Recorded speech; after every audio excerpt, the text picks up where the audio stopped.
राधे राधे सभी को। रितु एक छोटी लड़की थी जिसे हमेशा अपनी कल्पनाओं की दुनिया में खो जाना बहुत पसंद था।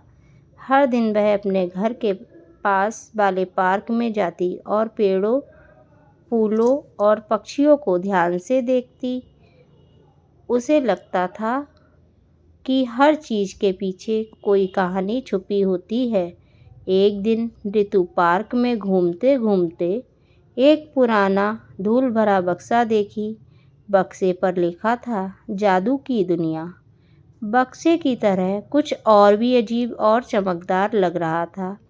रितु ने धीरे से बक्सा खोला और उसके अंदर एक चमकती हुई छोटी चाबी मिली।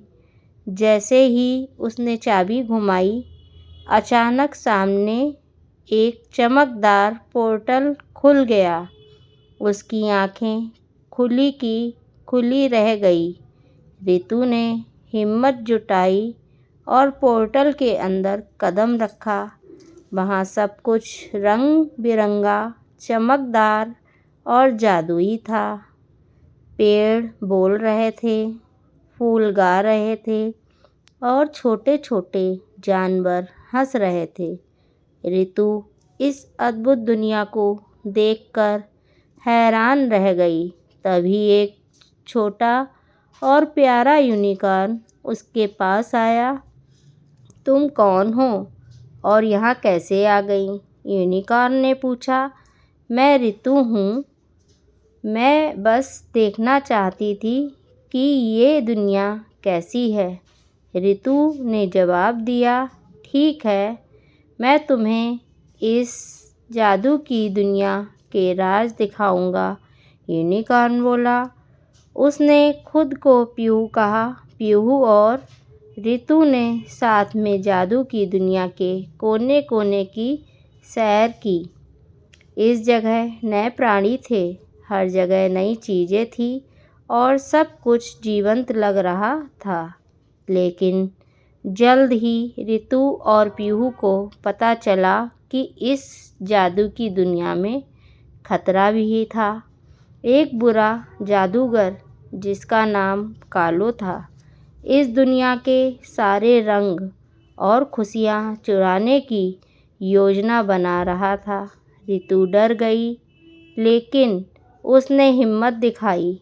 हमें कुछ करना होगा, रितु ने पीहू से कहा। लेकिन कालो बहुत ताकतवर है, हमें बहुत समझदारी से काम लेना होगा, पीहू ने चेतावनी दी। रितु ने जादू की चाबी का इस्तेमाल करके एक योजना बनाई। उसने सोचा कि अगर सभी जादुई प्राणी और दोस्त साथ मिल जाएं, तो कालो को हराया जा सकता है।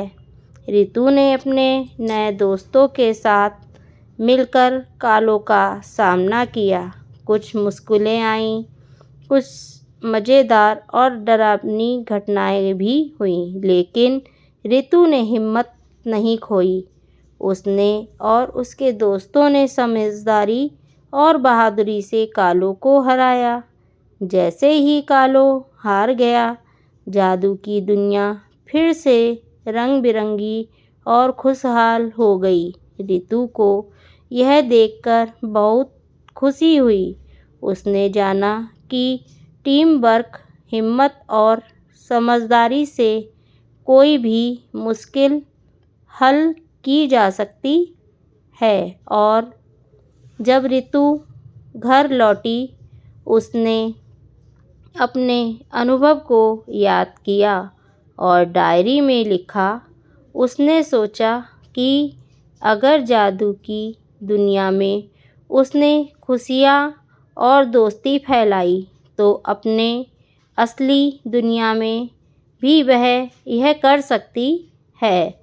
उसने निश्चय किया कि वह हर दिन किसी की मदद करेगी, खुशियाँ बांटेगी और अपनी कल्पना की ताकत का इस्तेमाल करके अपने जीवन को और रंगीन बनाएगी।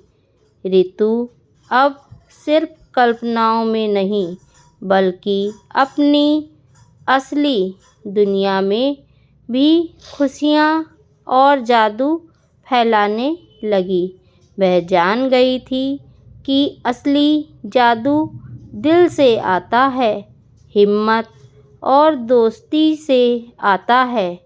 और इसी के साथ रितु की कहानी ख़त्म होती है, लेकिन उसकी खुशियाँ और जादू की दुनिया की याद हमेशा उसके साथ रहती है।